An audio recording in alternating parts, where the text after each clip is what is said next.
Hey there, beings, people of the digital things. You are watching Health Be Mine, the station for all things self-investment stuff. If this is your first time here, hey, my name is Danny, and I am your self-investment storyteller, which means I like to focus on the narratives, the storylines that contributes to our health, our well-being, and our mindset. I do that in many ways. Most of it is around positive thinking, decision-making, critical thinking, games, like just focusing on how we interact with the earth and making it more about our habits and behaviors. I also like to explore other people's habits and behaviors to learn from them. So what I'll do today is I'm going to play a game with you all called Our Thought or Their Thought. For those who have seen it before, I play Our Thought or Their Thought in a very intentional way. I have gotten creative with this game. I've done it so many different times, but I like the way that I'm going to do it today. So I would love feedback in the comment box if you like this version as well. I'm going to pair it up, do a combination. Okay, the combination is a little bit more commentary.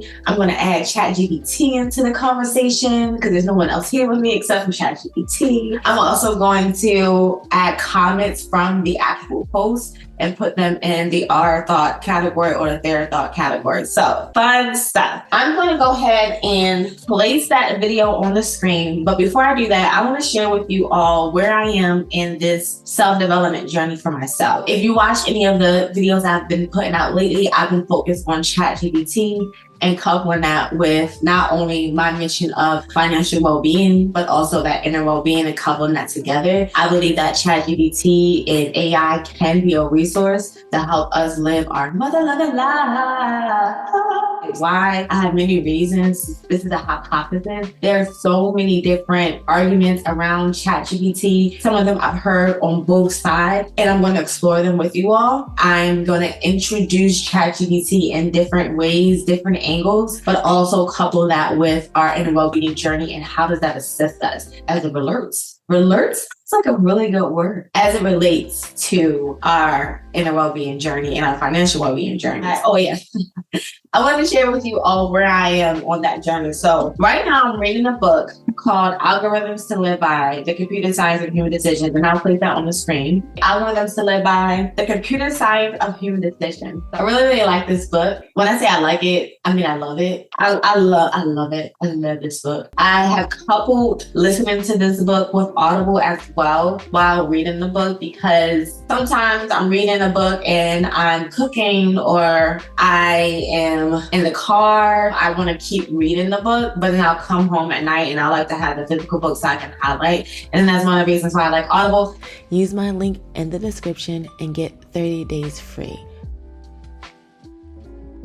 And I absolutely love this book. I hope that you guys tap into it. The reason why I like it so much because it aligns with where I am right now, what I'm focusing on. I'm focusing on data. That's what I'm excited, okay? Because this information, the stories that we go over, all this information that we have put out on the internet, on social media, all this comments that we have around what people say in their opinions, this is all data. And it's telling us more about ourselves. ChatGPT is listening or computing, machine learning data. So I'm adding that into the mix as well. So let's go ahead and get into today's Their Thought or Our Thought, and then we'll talk a little bit about ChatGPT. All right, so I'm going to show you the video.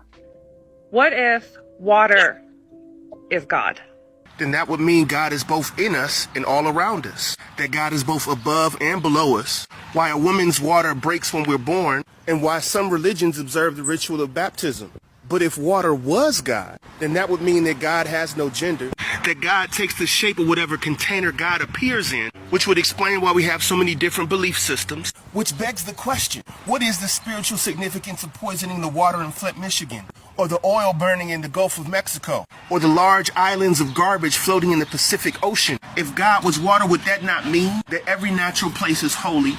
That every thunderstorm was a church without walls? That when the rain falls, it's an act of God's death giving life, and when it evaporates again, it's the day of resurrection? And life itself was just a test of learning how to be and flow like water, how to give life to other people, and how to refresh their spirits and quench their thirst with your presence. What I really like about the response to the question was that it was poetic, it was art. We're taking things that we learn about life and we are just putting it into poetry. And when I mean us, I'm talking about this person who actually did it. I'm going to give my raw response to this. Initially, when I heard it, I was like, oh, I love that. It made me feel like I understood someone on the same level. Because when I think about God, I do think about God being in everything. So water being 70% made up of the body, water being something that quenches our thirst and we need it to live and survive, water being everywhere. It's not everywhere, but it's in a lot of places. It just feels like a really, really nice poem. What I did next is I went into the comment boxes, and this is where we're going to go ahead and split out those who are more like our thought and those who have like a theater thoughts. Let me go ahead with you guys, and I'm just going to pick out some of them and see where I would put them. So this first one says, this video single-handedly convinced me to drink water.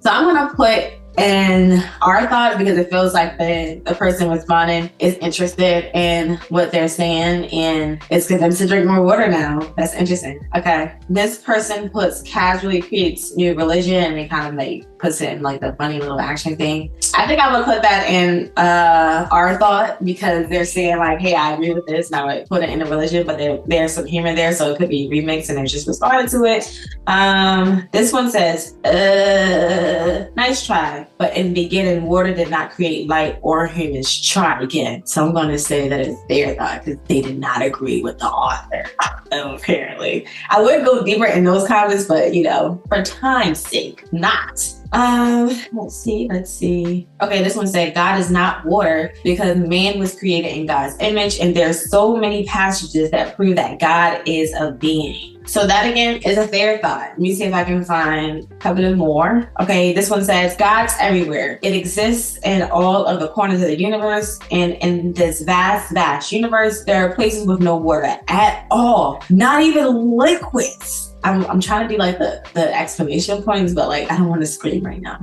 Does this mean God does not exist there? Please come up with something more reasonable. Okay, so that definitely is their thought. They're not agreeing with the author. This one says, interesting but a limited perspective. God is consciousness. Everything is consciousness. Everything and everyone is God. Although they didn't agree or disagree, their response sounds exactly what I believe the author was saying, because even though they limited the subject to water, it was an implication that God is everywhere in the universe. That's what I see in here, which is interesting because I'm hearing something and feeling something completely different than another person. So I'll just put it in remix also because I don't have anything on remix right now. Okay, the next one is, I'll just do one more. Okay, our ancestors are dolphins. That's why they are smarter than any species, because they remember the beginning. I have no idea. I didn't know. I don't know.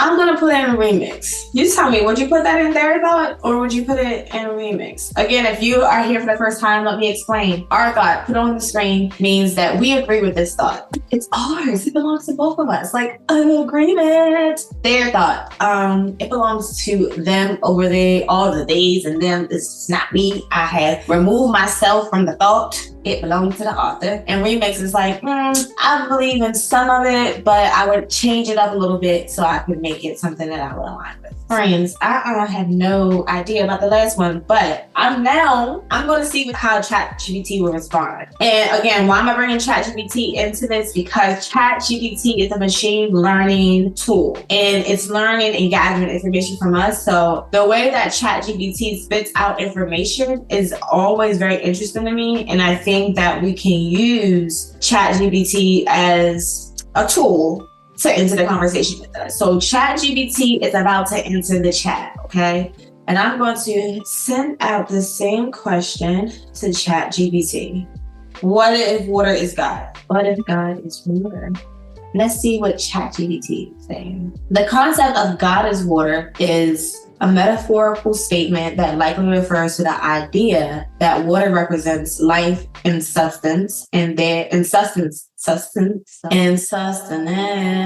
And therefore, God represents the source of all life and sustenance. However, this is a subjective interpretation, and there are many different beliefs and interpretations about the nature of God. Okay, ChatGPT didn't say much here, so whatever. What do you guys think? How do you respond to the poem? It's art, right? So art is subjective. And I believe that it's art because the way that the author was authoring was all like, you know, rhyming and like, okay? And it's also commentary. I think commentary and our thoughts are a part of art. Art itself is what heals the world though. So even though some of the things that are artistic in nature doesn't mean that it can't do something that helps us along the way. But I'm going to pull out this video and say, maybe use this as a journal question. What if God is water? And I extend this to all different faiths and beliefs and religions because you can get creative with your response in a journal question. For example, let's say I am somebody who believes that God is not water. The way that I would respond to this journal question, what if God is water, would be in a very creative way. Like I would start off like, what if God is water? What if God is water? Are you kidding me? God is not water. And now we'll go into something different. That's just an example because, you know. Okay, guys, I'm done. I have to get out of here. I definitely got to get out of here because now I'm really showing how they are really. Until next time, hold on to you as much as you can. Hold on to your health, your well-being, and your mind. Be mindful. Bye. Breathe.